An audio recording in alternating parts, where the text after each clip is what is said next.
Hello everyone, আমি মধুমিতা। আজকে চলে এসেছি নতুন একটা ভিডিও নিয়ে। তো ভিডিওটা দেখে বুঝতে পারছেন কিসের ভিডিও হতে চলেছে। তো দেখুন, এই যে কলারটা দেখতে পাচ্ছেন, এই কলারটা দিয়ে সম্পূর্ণ ড্রেসটা কাটিং সেলাই সম্পূর্ণ দেখাবো এই সম্পূর্ণ ভিডিওর মধ্যে। তো ভিডিও দেখে একদম ভয় পাবেন না, কারণ একটু ভিডিওটা বড়, কিন্তু পারফেক্ট শিখতে চাইলে একটু টাইম তো দিতেই হবে। তো দেখুন, এখানে কিন্তু আমি কাটিং সেলাই সম্পূর্ণ দেখাবো। এটা কিন্তু একটা ডিজাইনার ড্রেস। তো দেখতেই পাচ্ছেন সামনের দিকে কিন্তু কাটা, আর কত সুন্দরভাবে কলারটা এখানে তৈরি হয়ে গেছে, আর হাতাটাও কিন্তু ডিজাইনার আছে। চলুন ভিডিওটি শুরু করা যাক। আর হ্যাঁ, এখানে আমি কাপড়ে কাটিং করব না, কারণ কাপড়ে কিন্তু কাটিং করলে ড্রয়িং গুলো ঠিক বোঝা যাবে না। সেই কারণে দেখুন আমি এখানে পেপারে ড্রয়িং করে দেখাবো। তো দেখুন, এখানে একটা নর্মালি আমি চুড়িদারে ড্রয়িং করে নিয়েছি। এবার এখানে কি কি চেঞ্জেস করতে হবে সেটা আগে বলি। প্রথমে করতে হবে, এই যে পুট আছে, পুটের সঙ্গে এক যোগ করতে হবে, তারপরে সেটার হাফ করতে হবে। যেহেতু এটা কলার দিয়ে হচ্ছে, সেই কারণে পুটের সঙ্গে এক যোগ করে তারপরে পুটের হাফ করতে হবে। দিয়ে পুট নিচে যেমন ইচ্ছা করুন, মানে এক দেড় যেমন হয়। তারপরে গলার চওড়া নিয়েছি 1.5 ইঞ্চি, সরি গলার চওড়া নিয়েছি 3 ইঞ্চি। আর এই গলার ডিপটা নিয়েছি 1 ইঞ্চি 2 লাইন। তারপরে এখানে একই রকম ছাতি যেমন নেন নিতে হয় তেমন এইভাবে নিতে হবে, মানে মেন ছাতির সঙ্গে 2 3 যোগ করুন, তারপরে সেটাকে 4 দিয়ে ভাগ করুন, তারপর বাড়তি কাপড়। কোমরের দাগ একই। তারপরে দেখাচ্ছি পাছা লম্বার দাগটা। দেখুন এখানে একটু ভালো করে দেখাই। এখানে এই যে পাছা লম্বার দাগ, মানে যেখান থেকে চুড়িদারের অংশটা কাটা হয়, চুড়িদারের কাটা অংশটা হয়, সেখানে যতটা নিচেও ঠিক ততটা নিয়েছি, মানে ঝুলের কাছে। তারপরে নিয়েছি বাড়তি 5 6 7 ইচ্ছা মতো নিতে পারে। তো আমি নিয়েছি 5.5 ইঞ্চি। এবারে সেটা নেওয়ার পরে এখানে দেখুন একটু গোল করে শেপ দিতে হবে, কারণ যেহেতু এটা বেশি একটু বাইরে গেল, সেই কারণে কিন্তু এখানে একটু ট্যাচটা মতো হয়ে যাবে। সেই কারণে দেখুন গোল শেপ দিয়ে নিলাম। দেওয়ার পরে এখানে যেমন দাগ দিলাম ঠিক তেমন ভাবে কেটে নিতে হবে। আর এখানে কিন্তু দুভাঁজ করে আছে, এটা হলো পেছন পাট। যেমন দাগ দিয়েছি তেমন কেটে নিয়েছি।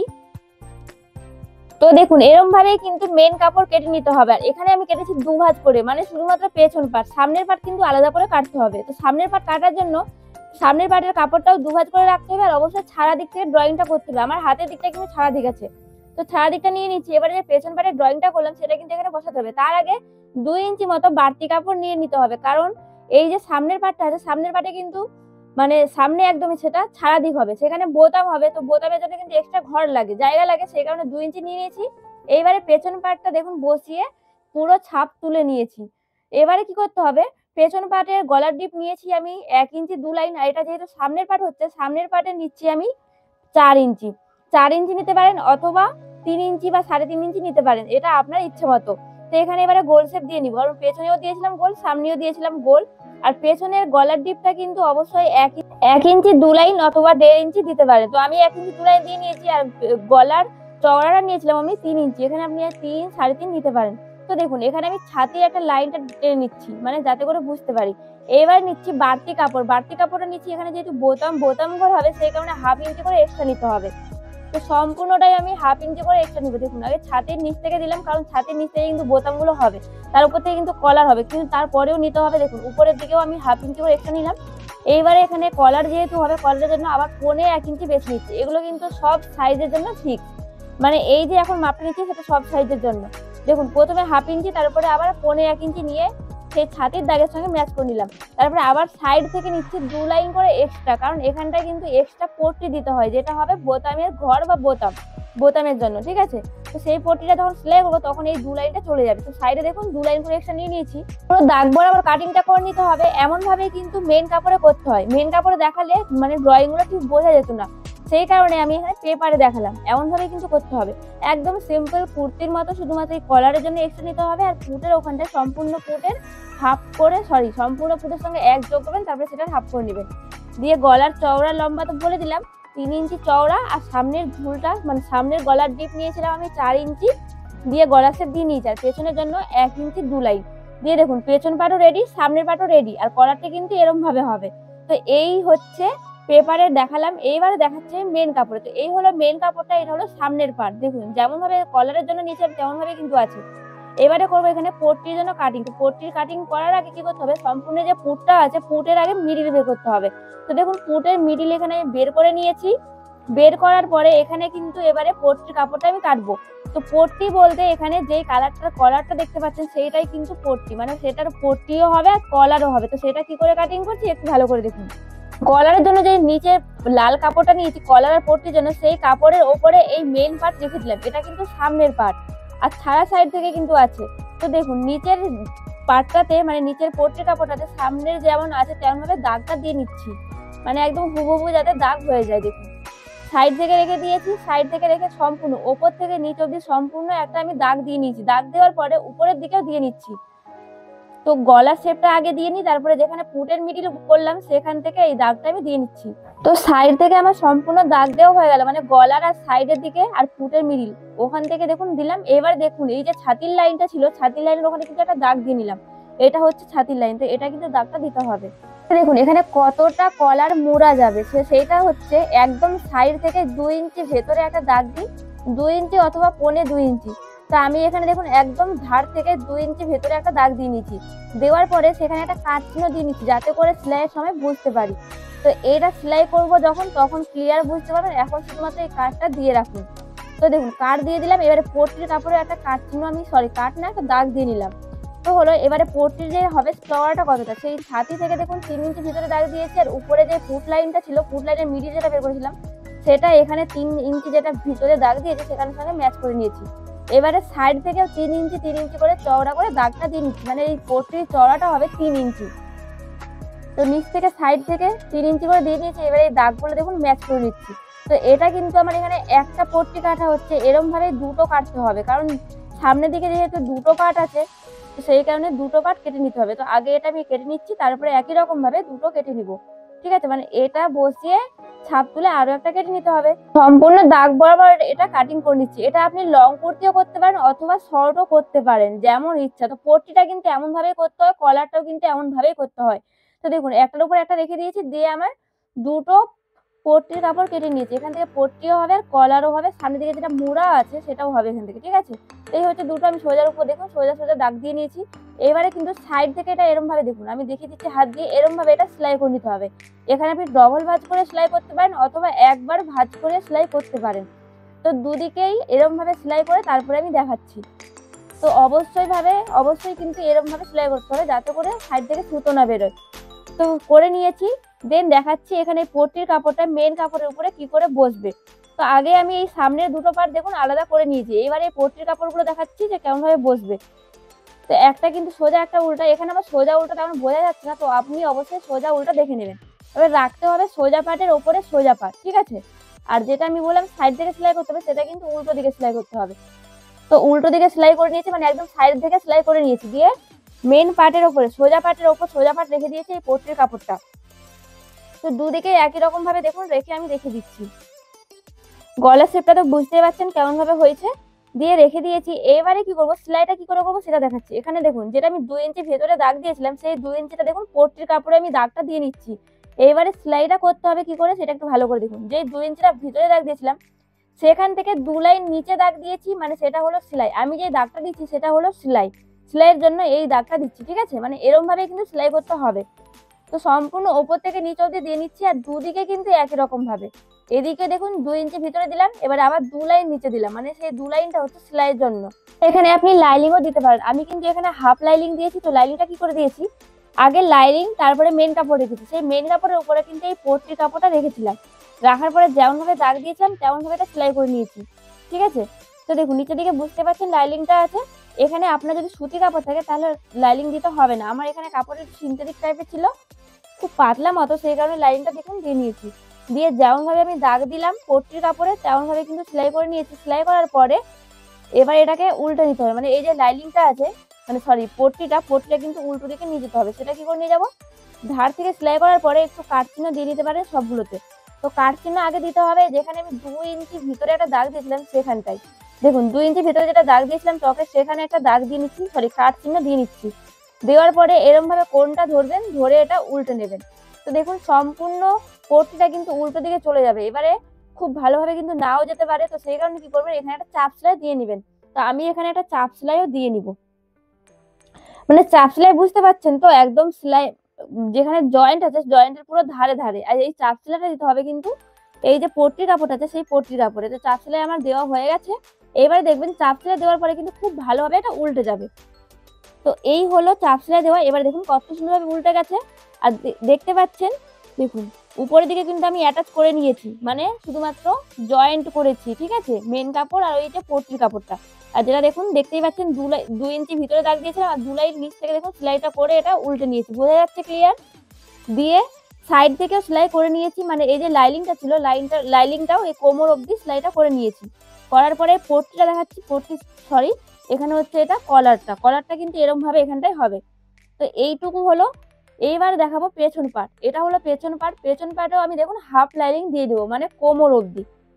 যেমন পেছন পার্টটা ছিল তার ছাপ তুলে জাস্ট আমি লাইনিংটা কেটে নিয়েছি, দিয়ে আমি এই সাইড থেকে পুরোটা সেলাই করে নেব। তো পুরো সেলাইটা করার পরে এখানে কিন্তু পুট লাইন জয়েন্ট করতে হবে। তো এই হলো পেছন পার্টটা। আর এই পেছন পার্টের উপরে রাখতে হবে সামনের পার্ট, ঠিক আছে। তো দেখুন সামনের পার্টে কিন্তু আমি একটু টেকেন দেবো। সেই টেকেনটা কোথায় দেবো, একদম মোহরার যেটা মিডিল আছে, মানে একদম যেখানে রাউন্ড শেপ আছে সেখানটাই পুরো মিডিলে, ঠিক আছে। মিডিলেটা দেখুন কাট চিহ্ন দিয়ে নিচ্ছি আমি। তো সেই মিডিলেই আমি একটা দেবো টেকেন। এই টেকেনটা দেওয়ার কারণ হচ্ছে মোহরার কাছে কোনো রকমের কাপড় জড়ো হয়ে থাকবে না, সেই কারণে জাস্ট হালকা একটা টেকেন দিয়ে দেবো। তো সেই মোহরার ওখান থেকে দেখুন আমি 4.5 থেকে 4 ইঞ্চি মতো ভিতরে একটা দাগ দিয়ে দিয়েছি। তো এটা আমার দিয়েছি 4 ইঞ্চি 2 লাইনে। দাগ দেওয়ার পরে দুদিকে 2 লাইন করে দাগ দিয়ে নিয়েছি, মানে পুরো টেকেনটা হয়ে যায় আমার হাফ ইঞ্চি। এখানে হাফ ইঞ্চি অথবা 1.25 ইঞ্চি টেকেন দিতে পারেন। তো আমি এখানে হাফ ইঞ্চি থেকে 1.25 ইঞ্চি টেকেন দিয়ে নিয়েছি, সেটা দিয়েছিলাম সোজা দিকে। এবার দেখুন উল্টো দিকে দিচ্ছি, কারণ এই টেকেনটা কিন্তু সেলাই করতে হবে উল্টো দিক থেকে, সেই কারণে দেখুন উল্টো দিকে আমি টেকেনের দাগটা দিয়ে নিলাম। দিয়ে হলো ওইটাতে একই রকম ভাবে দেখুন দুটোতেই আমি দিয়ে নিয়েছি। দেওয়ার পরে যেমন ভাবে টেকেনের দাগটা দিলাম তেমন ভাবে কিন্তু সেলাই করতে হবে। এরকম ভাবে মিডল থেকে ধরবেন, ধরে এটা ভাঁজ করে সেলাইটা করে নেবেন। তো সেলাই আমার করা হয়ে গেছে। এইবারে দেখাচ্ছি ফুট লাইন জয়েন্ট। তো পেছন পার্টের ওপরে এই সামনের পার্ট রেখে দিয়েছি, আর এখানে কিন্তু আমি দেখুন এটা জয়েন্ট করে নিয়েছি। জয়েন্ট বলতে টেকেনটা করে নিয়েছি। করার পরে সোজা পার্টের ওপরে সোজা পার্ট রাখবেন। তার আগে এখানে দেখুন, এখানে কিন্তু আমি সামনের পার্টের মোহরা শেপটা কাটিং করে নিই, মানে পেছন পার্টে যেমন ছিল সামনের পার্টেরও তেমন ছিল। তো সেই কারণে কি করবো, হাফ ইঞ্চি ভেতর থেকে দাগ দিলাম, দিয়ে এটা কাটিং করে নিচ্ছি। এখানে কিন্তু সামনের দুটো পার্ট যেহেতু আছে, তো সামনের দুটো পার্টই এখানে আমি রেখে দিয়েছি, দিয়ে হাফ ইঞ্চি ভেতর থেকে এটা দাগ দিয়ে মোহরার শেপটা কাটিং করে নিচ্ছি। এখানে এই তালপাট শেপটা কিন্তু কাটিং করতেই হবে। তো এখানে আমার দুটো পার্টেরই তালপাট শেপ কাটিং করা হয়ে গেল, মানে হাফ ইঞ্চি ভেতর থেকে। দিয়ে এবারে করব পুট লাইন জয়েন্ট। তো সেটা কি করে করব, দেখুন সোজা পার্টের ওপরে সোজা পার্ট রাখতে হবে, আমি পুরোটা রেখে দিয়েছি। নিচের দিকে আছে মেন কাপড়, নিচের দিকে আছে পেছন পার্টটা, আর সামনের দিকে দেখুন উপর দিকে যেটা দেখতে পাচ্ছেন সেটা হলো সামনে দুটো পার্ট। তো পুট লাইন রেখে দিয়েছি। দেন আমি এখানে স্কেল দিয়ে দাগ দিয়ে নিচ্ছি হাফ ইঞ্চি করে। তো হাফ ইঞ্চি যেমন দাগ দিয়েছি দেখুন তেমন ভাবে কিন্তু সেলাইটা আমি করে নিয়েছি। তো পুট লাইন সেলাই করা হয়ে গেছে। এইবারে দেখাবো কলার, মানে যেটা হলো এই চুড়িদারের মেন পার্ট। তো কলারটা কি করে করব, দেখুন আগে এটা ভাঁজ করে নিলাম এরকম ভাবে, মানে দু ভাঁজ করে নিলাম। নিচের দিকটা থাকলো একদিকটা থাকলো পেছন পার্ট, একদিকটা থাকলো সামনের পার্ট। তো পুট লাইন মিডিল করে অবশ্যই ভাঁজ করে নেবেন। আর দেখুন পেছন পার্টের আমি মিডিলটা বের করে নিচ্ছি, ঠিক আছে। তো পেছন পার্টের মিডিলে একটা কাট চিহ্ন দিলাম, আবার একটা চকেরও দাগ দিয়ে দিলাম। এবারে কলারটা যে অ্যাটাচ হবে সেটা কোথা থেকে হবে, এই যে আমি দাগটা দিচ্ছি দেখুন 2 লাইন ভেতর থেকে দাগটা দিচ্ছি। তো যেখান থেকে আমি দাগ দিচ্ছি সেখান থেকে কিন্তু এখানে কলার অ্যাটাচ হবে। তো সেই কলারের জন্য কিন্তু এই মাপটা আমি নিচ্ছি। তো যেমন ভাবে দাগ দিলাম, মানে 2 লাইন ভেতর থেকে, সেই দেখুন যেটা বাইরের কলারটা আছে, মানে সামনের দিকে যেটা থাকবে সেটা কিন্তু মাপ নিচ্ছি না, 2 ইঞ্চি ভেতর থেকে যেটা ছিল সেটার মাপ নিচ্ছি। 2 ইঞ্চি ভেতর থেকে, তারপরে 2 লাইন ভিতরে যে দাগটা দিলাম সেই দাগটাই কিন্তু আমি মেপে নিচ্ছি, যেখানে আমার কতটা হচ্ছে। যতটা হবে তেমন ভাবে কিন্তু আমাকে কলারটা কাটিং করতে হবে। আর এখানে একদিক থেকে মাপলে হবে না, এখানে অবশ্যই দুদিক থেকেই মাপবেন, যাতে করে কলারটা ছোট বড় না হয়। এখানে একবারে না হলে দুবারে তিনবারে যেমন হয়, দুদিক থেকেই মেপে দেখে নেবেন যে ঠিকঠাক হচ্ছে কিনা, মানে দুদিকেরই মাপ একই হচ্ছে কিনা। তো দুদিকের মাপ আমার একই হচ্ছে। আমার এখানে হয়েছে 9 ইঞ্চি থেকে 1 লাইন বেশি, তো আমি দুদিক থেকে মেপে নিয়েছি। তো এখানে মাপটা হলো 9.5 ইঞ্চি থেকে 1 লাইন বেশি। এবারে কি করতে হবে, এবারে কাটিং করবো আমি কলারটা। তো এখানে একটু ভালো করে দেখুন যে কলারটা আমি কি করে কাটছি। তো কলার কাটার জন্য আমি দুভাঁজ করে একটা পেপার পেস্টিং নিয়ে নিয়েছি। দেন ওপর থেকে একটা স্ট্রেট লাইন টানছি। লাইন টানার পরে নিচের দিকে আপনি যতটা চওড়া নিতে পারেন, 4 ইঞ্চি 5 ইঞ্চি। এবারে লম্বাটা কতটা নিব, 9.5 থেকে 1 লাইন বেশি, মানে ওখানে যতটা মাপ হলো ততটা এখানে নিয়ে নিতে হবে। তো এখানেও নিচ্ছি 9.5 থেকে 1 লাইন বেশি, দিয়ে একটা স্ট্রেট লাইন টানছি। মানে দেখুন একটা লম্বা লাইন টানলাম, দিয়ে এদিকেও একটা লাইন টানলাম হলো। এবারে একদম ওপর থেকে যেখানে একটা স্ট্রেট লাইন টেনেছিলাম সেখান থেকে 1.5 ইঞ্চি ভেতরে একটা দাগ দিতে হবে। 1.5 ইঞ্চি ভিতরে দাগ দিলাম। এবারে দেখুন উপরে যে লাইনটা আছে সেই লাইনের মিডিল বের করে নিচ্ছি। আর হ্যাঁ, এখানে যে এই মাপগুলো বলছি সেগুলো কিন্তু সব সাইজের জন্য ফিক্স। এইবারে দেখুন সেই মিডিল থেকে যেটা 1.5 ইঞ্চি নিচে দাগ দিয়েছিলাম সেই দাগটা এরকম ভাবে ম্যাচ করে নিলাম। আপনার কাছে স্কেল না থাকলে এটা হাত দিয়ে ম্যাচ করতে পারেন, জাস্ট এমন ভাবে ম্যাচ করে নিলাম। এবার এখানে কলারের চওড়াটা কতটা হবে, এখানে কলারের চওড়া আপনি 3 ইঞ্চি রাখতে পারেন অথবা 3.25 ইঞ্চি রাখতে পারেন। তো এখানে আমি রাখছি 3.25 ইঞ্চি করে চওড়া। এটা কিন্তু আপনার ইচ্ছে মতো। তবে 3.5 ইঞ্চিটা একদম বেস্ট, মানে পারফেক্ট। তো আমি 3.5 ইঞ্চি করে দেখুন নিচে দাগ দিয়ে নিচ্ছি। তো এটা হলো চওড়া। এবারে কিন্তু এই যে উপরের দাগটা আছে মানে গোল মতো শেপটা, সেটা কিন্তু মাপতে হবে যে আমার 9.5 থেকে 1 লাইন বেশি কোথায় হলো। তো অবশ্যই এটা দুদিক থেকে মেপে দেখে নিতে হবে যে 9.5 থেকে বেশি, মানে 9.5 থেকে 1 লাইন বেশি যেখানে হচ্ছে সেখানে একটা দাগ দিয়ে নিতে হবে। 9.5 থেকে 1 লাইন বেশি মানে হচ্ছে যেখানে আমি ওই যে মেন কাপড়ের সঙ্গে মেন কাপড়ে যেটা মাপ নিলাম, তো সেটা হচ্ছিল 9.5 থেকে 1 লাইন বেশি। তো দেখুন দুদিক থেকে 9.5 থেকে 1 লাইন বেশি যেখানে আছে সেখানে আমি দাগটা দিয়ে দিচ্ছি।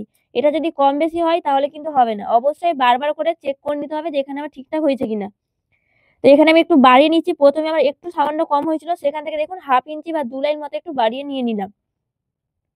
তো দেখুন এখানে এবার আমার ঠিকঠাক হয়ে গেছে, মানে 9.5 থেকে 1 লাইন সামান্য বেশি। তো সেখানে দেখুন দাগটা দিয়ে নিয়েছি। এবার উপর থেকে একটা স্ট্রেট লাইন টানতে হবে। তো দেখুন স্কেলের কিন্তু মাথাটা স্ট্রেট আছে, তো সেই দাগের সঙ্গে ম্যাচ করে একটা স্ট্রেট লাইন টানছি। লাইন বলতে একটা দাগ দিলাম। এবার সেই দাগ থেকে 1/2 ইঞ্চি অথবা 2 লাইন বাইরে একটা দাগ দিয়ে দিন। তো আমি এখানে দেখুন 2 লাইন বাইরে দাগ দিয়েছি, অথবা উপর থেকে স্ট্রেট একটা লাইন টানলেই হবে। শুধুমাত্র উপর থেকে একটা স্ট্রেট লাইন টানবেন। লাইন টানার পরে দেখুন 3.5 ইঞ্চি নিচে যেটা দাগ হয় সেখান থেকে আবার 1/2 ইঞ্চি উপরে দাগ দিন। মানে একদম গোড়ার দিকে আমি 3.5 ইঞ্চি করে চওড়া নিয়েছিলাম, সেখান থেকে এই যে একদম সাইডে 1/2 ইঞ্চি তার থেকে কম করতে হবে। ঠিক আছে? তো আমি 1/2 ইঞ্চি কম করে নিয়েছি। এবার এই দাগগুলো ম্যাচ করে দিচ্ছি। তো আগে এদিকের যে দাগগুলো ছিল সেই দাগগুলো একটা স্ট্রেট লাইন টানলাম। এবার এদিকে একই রকম ভাবে স্কেল দিয়ে দেখুন ম্যাচ করে নিচ্ছি। এখানে হাত দিয়ে আপনি দিতে পারেন। মানে একদম গোড়ার থেকে যেটা একদম সাইডে হবে সেখানে 1/2 ইঞ্চি কম হবে চওড়াটা। ঠিক আছে? মানে কলারের চওড়াটা 1/2 ইঞ্চি সেখানে কম হবে। দিয়ে পুরো যেমন দাগ দিলাম তেমন ভাবে এই দাগ বরাবর কিন্তু পুরোটা কেটে নিচ্ছি। এই কলাটা যদি বুঝতে না পারেন তাহলে আরো একবার দেখে নেবেন, মানে এটা রিপিট করে দেখে নেবেন, দেখবেন একদম ক্লিয়ার ভাবে বুঝতে পারবেন। তো এরকম ভাবে দেখুন পুরোটা দাগ বরাবর উপর থেকে কাটলাম, এবারে নিচ থেকে, এবারে সাইড থেকে। আর যদি বুঝতে কোথাও সমস্যা হয়, তো যেখানেই সমস্যা হবে না কেন সেখানে আমাকে কমেন্ট করবেন, আমি সেই টপিকটা নিয়ে বলে দেবো ভালো করে। তো এই হলো কলারটা কাটিং করা। এবারে দেখুন এই যে মেন কাপড়টা ছিল, মানে এই লাল কাপড়টা, সেই লাল কাপড়ের উপরে এই কলারটা রেখে এটা আমি পেস্ট করে নিয়েছি। পেস্ট বলতে আয়রন করে নিয়েছি। দিয়ে কি হয়েছে, একদম ভালোভাবে মেন কাপড়ের সঙ্গে এটা বসে গেছে। দেখুন পেপার পেস্টিং এর বাইরে 1.25 ইঞ্চি মতো কাপড় কিন্তু আমি বাড়তি রেখেছি। ঠিক আছে? তো সেরম ভাবেই কাটিং করেছি বাড়তি রেখে। এবারে আরো একটা পট্টি এখানে কেটে নিচ্ছি, মানে যতটা কাটলাম ঠিক ততটাই। তো একটাতে থাকবে পেপার পেস্টিং, একটা জাস্ট এমনি মানে কাপড় থাকবে, সেটাও কিন্তু লাগবে। তো সেটা হলো পট্টির জন্য ভাবুন। এখানে দেখুন দুটো একই রকম ভাবে কাটিং করা হয়ে গেছে। এবার এটা সেলাই করতে হবে কি করে। তো যেটাতে পেপার পেস্টিং অ্যাটাচ করেছে সেটা কিন্তু প্রথমে সেলাই করতে হবে। তো উপরের দিকে যেটা বাড়তি ছিল মানে 1.25 ইঞ্চি মতো, সেটা আমি এরকম ভাবে মুড়ে সেলাই করে নিচ্ছি, মানে সেই কাপড়টা পেস্টিং এর উপরে রেখে সেলাই করে নিচ্ছি। আর এটা কোনটা সেলাই করছি বলুন, যেটা হচ্ছে আমি মাপ নিয়েছিলাম 9.5 থেকে 1 লাইন বেশি, মানে উপরের দিকটাই, সেই দিকটাই কিন্তু এটা আমি মুড়ে সেলাই করলাম। ঠিক আছে? সেলাই করার পরে অনেকটা করে কিন্তু বাড়তি কাপড় থেকে গেছে, সেই কাপড়টা কেটে আমি পুরোটা বাদ দিয়ে নিচ্ছি। তো এখানে পুরো কাপড়টা বাদ দেওয়ার পরে এখানের কাজটা হলো। তো দেখুন এটা কি কি করলাম, কাটিং করে নিলাম। এইবারে যে নিচের কাপড়টা ছিল সেই কাপড়টা লাগবে। ঠিক আছে? তো উপরের দিকে বুঝতে পারছেন কেমন ভাবে সেলাই করে বাড়তি কাপড় কেটে বাদ দিয়ে দিলাম। এবার যেটা আরো একটা নিয়েছিলাম পট্টির কাপড়, সেই পট্টির কাপড়ের উপরে দেখুন এই পেস্টিং এর যে কাপড়টা ছিল সেই পেস্টিং এর উপর কাপড়টা রেখে দিয়েছি, মানে কলারের কাপড়টা পট্টির কাপড় উপরে রেখে দিয়েছি। রাখার পরে এবারে এটা নিচ থেকে সেলাই করতে হবে। তার আগে দেখুন এখানে পিন দিয়ে আমি আটকে নিলাম যাতে করে এদিক ওদিক না হয়ে যায়। এবারে এরম ভাবে নিচ থেকে পুরোটা সেলাই করে নিতে হবে। নিচ থেকে বুঝতে পারছেন, নিচ থেকে সেলাই করতে হবে। আর এই সেলাইটা করবো পেস্টিং এর একদম ধার দিয়ে, যাতে করে পেস্টিং এর উপরে সেলাইটা না উঠে যায়। আর কোনটা একটু ভালো করে সেলাই করবেন, কারণ কোনটা কিন্তু একটু মানে দেখা যায় হাইলাইট বেশি হয়। তো পেস্টিং এর একদম ধারে ধারে সেলাইটা করতে হবে, অথবা 1 লাইন বাইরে, যাতে করে পেস্টিং এর উপরে কোনো রকমের কাপড় না কোনো রকমের সেলাই না উঠে যায়। দিয়ে নিচের দিকটা করে আবার দেখুন এখানে একটা কোণ বেরোলো, কোণটাও কিন্তু একটু ভালো করে সেলাই করে নেবেন। ঠিক আছে? যাতে করে ভালো করে কোণটা বের হয়। দিয়ে উপর অবধি সেলাই করে নিলাম। উপর অবধি সেলাই করার পরে এবারে নিচের যে কাপড়টা ছিল বাড়তি কাপড়টা সেটা কিন্তু কেটে বাদ দিতে হবে। তো শুধুমাত্র 2 লাইন কাপড় রেখে বাকিটা সম্পূর্ণ কেটে বাদ দিয়ে দিব। এটা কিন্তু নিচের দিকেটা, মানে যেখানে এখন আমি সেলাই করলাম সেই দিকটা। তো শুধুমাত্র দেখুন 2 লাইন কাপড় রেখে পুরোটা কেটে বাদ দিয়ে দিলাম। তো এই হলো। এবারে যেহেতু নিচের দিকটা দেখুন একটু রাউন্ড মতো আছে, সেই কারণে এখানে আমি কাট কাট চিহ্ন দিয়ে নিচ্ছি যাতে করে এটা খুব ভালোভাবে উল্টে যায়। তো সম্পূর্ণটা কাট চিহ্ন দিয়ে নিলাম। এইবারে কোণটা ভালো করে ধরবেন, ধরে যে বাড়তি একটু কাপড় আছে মানে 2 লাইন মতো, সেটা মুড়ে এরকম ভাবে করে নেবেন, যাতে করে কোণের মতো জায়গাটা খুব ভালোভাবে বেরিয়ে যায়। তো দেখুন এখানে আমি উল্টে নিয়েছি, দিয়ে উল্টানোর পরে একটু যদি নোখালো কিছু থাকে তো সেটা দিয়ে এরকম ভাবে কোণটা বের করে নেবেন। এরপরে এখানে আমি আয়রন করে নেব, যাতে করে কলারটা খুব ভালোভাবে বসে যায়। দেখুন এখানে আয়রন করে নিয়েছি, দেখুন একদম ভালোভাবে বসে গেছে। এবারে দেখুন উপরের দিকেরটা হচ্ছে পেস্টিং আর নিচের দিকেরটা পট্টির মতো। তো উপরে যে কলারটা আছে সেরকম ভাবে দেখুন দাগ দিয়ে নিচ্ছি। মানে পেস্টিং লাগানো যেই উপরের পার্টটা আছে সেই পার্ট যতটা হচ্ছে ততটা এরকম ভাবে দাগ দিয়ে দিচ্ছি। এই দাগটা দিচ্ছি কারণ এই দাগটার উপর দিয়ে কিন্তু সেলাই করতে হবে, মানে যখন মেন কুর্তির সঙ্গে আমি অ্যাটাচ করব। তো যেই দাগটা দিলাম সেই দাগটার নিচে 2 লাইন কাপড় রেখে, শুধুমাত্র বাড়তি 2 লাইন কাপড় রেখে পুরোটা কেটে বাদ দিয়ে নিচ্ছি। তো এরকম ভাবে দেখুন পুরোটা দেখুন কাটিং করা হয়ে গেল। তো এই হলো কলারটা। এবার এই কলারটা মিডিল বের করতে হবে। কলার কিন্তু এখন পুরো রেডি। এবার এই সম্পূর্ণ কলারের মিডিলটা আমি বের করে নিচ্ছি। তো কি করলাম, কলারটাকে ভাঁজ করে নিলাম, মিডিল থেকে ভাঁজ করলাম, দিয়ে একদম মিডিলে একটা কাটচিহ্ন দিয়ে নিলাম, আর এখানে দেখুন একটা চকেরও দাগ দিয়ে নিচ্ছি। এবারে করতে হবে এই কলারটা মেন কাপড়ের সঙ্গে জয়েন্ট। তো এই হলো কুর্তির কাপড়টা। কুর্তির কাপড়টা দেখুন 2 ভাঁজ করাই ছিল। এবার এটাকে খুলে নিচ্ছি, মানে পিনগুলো খুলে নিচ্ছি, আর এই কলারটা জয়েন্ট করতে হবে উল্টো সাইড থেকে। উল্টো সাইড থেকে জয়েন্ট করে কিন্তু সোজার দিকে যায়। তো এটা হলো পেছন দিকের মিডিলটা দাগ দিলাম। এবারে কলারেরও মিডিল আর পেছনের মিডিল দেখে নিচ্ছি যে আমার ম্যাচ হচ্ছে কিনা। এখানে অবশ্যই কলার অ্যাটাচ করার আগে মাপ করে দেখে নেবেন। দেখুন এখানে আমার পুরো পারফেক্ট হয়েছে। এখানে অবশ্যই কলার অ্যাটাচ করার আগে মাপটা দেখে নেবেন যে ঠিকঠাক হচ্ছে কিনা। যদি ঠিকঠাক না হয় তাহলে অবশ্যই সাইড থেকে কাটিং করে বাদ দেবেন অথবা বাড়িয়ে নেবেন। বোঝা গেছে? এবারে দেখুন কোথা থেকে আমি জয়েন্ট করছি, যেখানে আমি 2 লাইন ভিতরে দাগ দিয়েছিলাম সেখান থেকে কিন্তু জয়েন্ট করছি, মানে যেখান থেকে আমি কলারের জন্য মাপটা নিয়েছিলাম সেখান থেকে। আর এখানে যে কলারের জন্য যে দাগটা দিয়েছিলাম, মানে কলারের নিচে পট্টিতে যেই দাগটা দিয়েছিলাম 2 লাইন ভেতর থেকে, সেই 2 লাইন দেখুন উপর থেকে কিন্তু আমি সেলাইটা করে নিচ্ছি, মানে দাগের উপর দিয়ে সেলাইটা করছি। আর এখানে কলারের কাপড়ও টানবেন না আর মেন কাপড়ও টানবেন না, জাস্ট একটার উপরে একটা রেখে এখানে কলারটা আমি জয়েন্ট করে নিচ্ছি। আর এখানে এই যে পুট লাইনটা আছে, পুট লাইনটা কিন্তু পেছনের দিকে থাকবে, এটা সামনের দিকে রাখবেন না, এটা পেছনের দিকে রাখবেন। রাখার পরে এর উপর দিয়ে দেখুন কলারটা আমি জয়েন্ট করে নিচ্ছি। তো একদমই সহজ, মানে জাস্ট একদম দারুণ একটা নিয়ম, মানে একদম সহজ। তো এই কাটিংটা, মানে এই যে কুর্তিটা আমি কি করে কাটিং করলাম গোড়া থেকে, যদি কাপড়ে দেখতে চান তাহলে কিন্তু আমার ডেসক্রিপশনে লিংক দেওয়া আছে, গিয়ে দেখে নেবেন। সেখানে আমি একটা শার্ট কাটিং এর ভিডিও দিয়েছি। শার্ট কাটিং আর এই কুর্তি কাটিং কিন্তু একদম সেম, ঠিক আছে? মানে কলারের জায়গাটা একই রকম সেম, ঠিক আছে? তো এখানে দেখুন একদম মিডিল কিন্তু ম্যাচ হয়ে গেছে। আর হ্যাঁ, ভিডিও মানে দেখতে চাইলে, কাটিং এর ভিডিও দেখতে চাইলে অবশ্যই ডেসক্রিপশনে লিংক দেওয়া আছে, গিয়ে সেখানে দেখে নেবেন। তো এখানে পুরো দাগ বরাবর আমি সেলাইটা করে নিচ্ছি।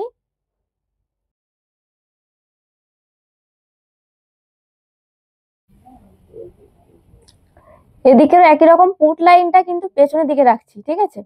পেছনের দিকে রেখে তারপরে সেলাইটা করতে হবে। আর এটা অবশ্যই উল্টো দিক থেকে সোজা দিকে নিয়ে যাবেন, মানে উল্টো দিক থেকে কিন্তু দেখুন জয়েন্টটা আমি করে নিচ্ছি, দিয়ে যেটা পেস্টিং এর কলার আছে, মানে যেই কাপড়টাতে পেস্টিং আছে সেটা একদম সোজা দিকে চলে যাবে। তো একদম দেখুন ধার থেকে, মানে একদম সাইড থেকে পুরোটা কিন্তু একই রকম, মানে একই মাপে এটা সেলাই হয়ে গেল, মানে জয়েন্টটা হয়ে গেল হলো। এইবারে দেখুন এই যে কলারটা আছে, কলারটা খুব ভালোভাবে দেখুন একদম সামনের দিকে চলে আসলো। আসার পরে এই যে যেটা আমি জয়েন্ট করলাম, মানে যেটা এখন সেলাই করলাম, সেই বাড়তি কাপড়টা কিন্তু এই কলারের ভিতরে এরকম ভাবে ভরে নিতে হবে। খুব ভালোভাবে এটা ভরে নিন, দিয়ে কলারের একদম সাইড থেকে সেলাইটা করে নিন। একদম কলারের সাইড থেকে সেলাই করবেন। আর এটা মেশিনে যে ছোট সেলাইটা হয়, ছোট বলতে প্রায় 2 নাম্বারের সেলাইটা, সেই সেলাইটাতে সেলাই করবেন আর ধার থেকে করবেন, আর এক মাপের করবেন, দেখবেন একদম জাস্ট পারফেক্ট হবে আর খুব ভালো লাগবে দেখতে।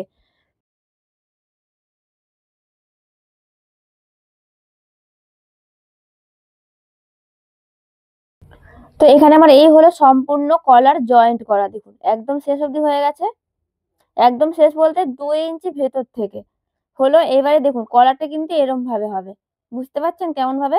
তো পুরো ড্রেসটা তৈরি হওয়ার পর ক্লিয়ার বুঝতে পারবেন। এবারে এখানে দেখুন হাতা লাগানোর পরে ফিটিংস করতে হবে। তো হাতাটা আমি একটু ডিজাইনার করেছি, তো সেই হাতার ভিডিও আমি ডেসক্রিপশনে দিয়ে দেবো, গিয়ে দেখে নেবেন। তো হাতা লাগানোর পরে মানে পুরো ওদিকে তো ড্রেসটা হলো, এবারে হাতাও আমি লাগিয়ে নিয়েছি। হাতা লাগানোর পরে এখন দেখাচ্ছি ফিটিংসটা। তো হাতাটা দেখুন দূর থেকে প্রায় 5 ইঞ্চি দূর থেকে দাগ দিলাম, দিয়ে সেখান থেকেই এই ফিটিংস এর দাগ দিয়ে ফিটিংস এর দাগের উপর দিয়ে পুরোটা সেলাই করে নিব। মানে কাটিং এর সময় যতটা আমি এক্সট্রা নিয়েছিলাম ঠিক ততটা করে দেখুন দাগটা দিয়ে নিচ্ছি। তো দাগ দেওয়ার পরে এই দাগের উপর দিয়ে সেলাইটা করে নিতে হবে। আর অবশ্যই ডেসক্রিপশন গিয়ে চেক করবেন, সেখানে হাতার ভিডিও দিয়ে শার্টের ভিডিও সব রকম পেয়ে যাবেন। শার্টেরও কিন্তু একই রকমের আছে, তো সেটাও গিয়ে দেখে নেবেন, অথবা আমাকে কমেন্ট করবেন, আমি আপনাকে সেখানটায় গিয়ে লিঙ্কটা দিয়ে দিব। তো এই হলো সাইড ফিটিংস। তো যেখান থেকে চুড়িদারের কাটা অংশটা থাকে, মানে 5 নম্বর মাপ যেটাকে বলে কাটা অংশ চুড়িদারের, ঠিক আছে, সেখান থেকে দেখুন সেলাইটা একদম ছেড়ে দিলাম, ডবল সেলাই করে ছেড়ে দিলাম, দিয়ে একই রকম ভাবে দুদিকেরই ফিটিংস করে নিতে হবে। তো ফিটিংস করার পরে এবারে আসছে নিচের দিকটায়। তো এটা হলো পেছন পাটের একদম ঝুলের শেষে, মানে নিচের দিকটাই যেটা বলে ঝুলের মুহুরি, ঠিক আছে। তো সেখানটায় ডবল ফোল্ড করে, মানে ডবল ভাঁজ করে মুড়ে সেলাই করে নিচ্ছি। মানে যেমন নর্মালি চুড়িদারে ফিটিংস করতে হয় আর নিচের দিকে সেলাই করতে হয়, একই রকম ভাবে এটা করে নিচ্ছি, ঠিক আছে। এখানে শুধুমাত্র নিচের দিকে ঘেরটা একটু বেশি, আর কিছুই না, শুধুমাত্র ঘেরটাই বেশি। তো নিচের দিকে করলাম, এবারে নিচ থেকে উপরের দিকে চলে যাচ্ছি। এবার সাইড ফিটিংস, যেমন সাইড ফিটিংস না, সাইড সেলাই যেমন ভাবে করতে হয় নর্মালি চুড়িদারে, এখানেও কিন্তু একই রকম। দেখুন নিচ থেকে উপরের দিকে যাচ্ছি। আর এটা আপনি যদি নতুন হন তাহলে কিন্তু অবশ্যই 1 ইঞ্চি করে দাগ দিয়ে দিবেন, যাতে করে এখানে কম বেশি না হয়ে যায়। তো এখানে আমি জাস্ট দাগ দিচ্ছি না, এমনি জাস্ট আইডিয়া করে সেলাইটা করে নিচ্ছি, ঠিক আছে।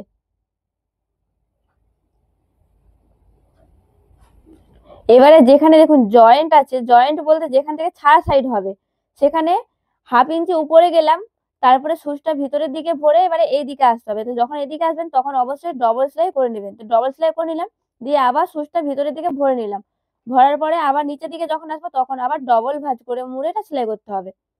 এরকম ভাবে দেখুন ডবল ভাঁজ করে মুড়ে নিয়েছি, দেন উপর দিয়ে সেলাইটা করে নিচ্ছি।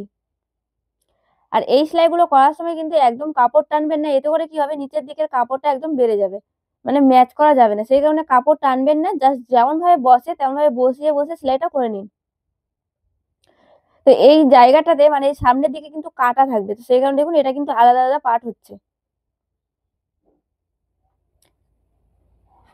এখানে হচ্ছে নিচে যে পট্টির কাপড়টা ছিল সেই কাপড়টাই হচ্ছে এই লাল কাপড়টা, ঠিক আছে। তো এখানে একদিকেরটা হলো, এবার আরেক দিকের একই রকম ভাবে করে নিচ্ছি। তো এখানে আমি এই মিডিল থেকে শুরু করছি, মানে সামনের পার্টের যেটা মিডিল হচ্ছে সেই মিডিল থেকে দেখুন সেলাইটা শুরু করছি। একই রকম ডবল ভাঁজ করে নিলাম, মানে দুবার করে মুড়ে নিলাম, দিয়ে এটা সেলাইটা করে। আচ্ছা, আপনি যদি আমার চ্যানেলে নতুন হয়ে থাকেন তাহলে অবশ্যই চ্যানেলটিকে সাবস্ক্রাইব করে দেবেন, লাইক করবেন আর কমেন্ট করতে কিন্তু একদম ভুলবেন না। সাইড থেকে মুড়ে মুড়ে সেলাই করছি, আর যেখানে জয়েন্ট থাকে মানে সাইড সেলাই যেখান থেকে শুরু হয় সেখানেও একই রকম ভাবে, মানে ওইদিকে যেমন ভাবে করলাম এদিকে একই রকম ভাবে করে নিচ্ছি। তো এই হলো সম্পূর্ণ চুড়িদারটা ফিটিংস করা। তো এবারে কি করতে হবে, এবারে মিডিলের জায়গাটা দেখাচ্ছি যে মিডিলের জায়গাটা কি করে করবো, মানে যেটা বললাম বোতাম বোতাম ঘর হবে সেখানটায়। তো এখানে আমি সম্পূর্ণ বোতামের জন্য রাখবো না, শুধুমাত্র ফলস নিচের দিকটায় শুধুমাত্র ফলস বোতাম লাগাবো। তারপরে উপরের দিকে প্রায় 2টা বোতাম শুধুমাত্র খোলা থাকবে, ঠিক আছে, মানে খোলা যাবে আর লাগানো যাবে। তো এটা একটার উপরে একটা রেখে দিচ্ছি, রেখে পিন দিয়ে ভালোভাবে আগে আটকে নিচ্ছি, তারপর নিচের দিকে আমি জয়েন্ট করে নেবো, মানে সেলাই করে নিব। এখানে যতটা আমি বোতাম থাকবে ততটা দেখুন এরকম ভাবে রেখে দিয়ে এখানে পিন দিয়ে আটকে নিচ্ছে। তো এখানে বুঝতে পারছেন কলারটা আমার কেমন ভাবে হয়েছে। তো এই হলো, এবার নিচের দিক থেকে সেলাইটা দেখাচ্ছি কি করে করতে হবে। এটা হলো একদম নিচের দিকে, নিচের দিকে দেখবেন কিন্তু এই ড্রেসটা কাটা থাকে, ঠিক আছে, মানে ছাড়া সাইড থাকে, ছাড়া বলতে একটু ছাড়া থাকে, সেটা আমি কতটা রাখবো প্রায় 8 ইঞ্চি মতো নিচ থেকে আমি ছাড়া রেখেছি। তারপর থেকে এটা সেলাই করে নিচ্ছি, মানে জয়েন্ট করে নিচ্ছি। তো অবশ্যই একটার উপরে একটা রাখবেন, আর ভিতরে কিন্তু 1/2 ইঞ্চি থাকবে, ঠিক আছে। তো এরকম ভাবে একটার উপরে একটা রেখে সেলাইটা করে নিচ্ছি, আর এখান থেকে করবো সেলাইটা। যেখানে আমি দেখুন একটা দাগ দিলাম সেখান থেকে সেলাইটা স্টপ করে দিচ্ছি। এরপরে এর উপরে 2টো বোতাম লাগাবো, 2টো বলতে নিচে সবগুলোই বোতাম লাগাবো, কিন্তু নিচেরগুলো থাকবে ফলস বোতাম, এখান থেকে শুধুমাত্র এটা খোলানো যাবে আর লাগানো যাবে। শেষে ফটো দিয়ে দিয়েছি, দেখলে পরে একদম ক্লিয়ার বুঝতে পারবে। তো এখনের জন্য এই পর্যন্ত, দেখা হচ্ছে পরে কোনো ভিডিওতে। আমার এই সম্পূর্ণ ভিডিওটি দেখার জন্য আপনাদের অসংখ্য অসংখ্য ধন্যবাদ।